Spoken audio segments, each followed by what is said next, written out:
Soalan pertama, soalan darjah 1. Apakah benua terbesar di dunia? Tak ingatlah. Benua Asia. Betul!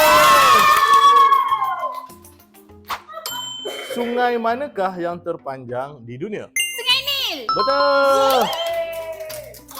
Soalan seterusnya, soalan darjah 3.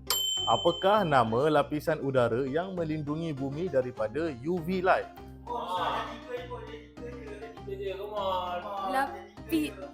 Lapisan ozon. Betul!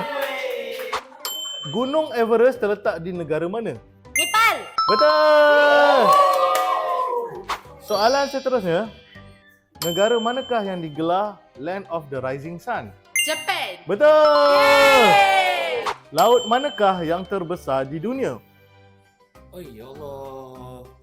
Bagi orang lain lah jawab. Soalan seterusnya, negara manakah paling dekat dengan kutub selatan? Untuk apa?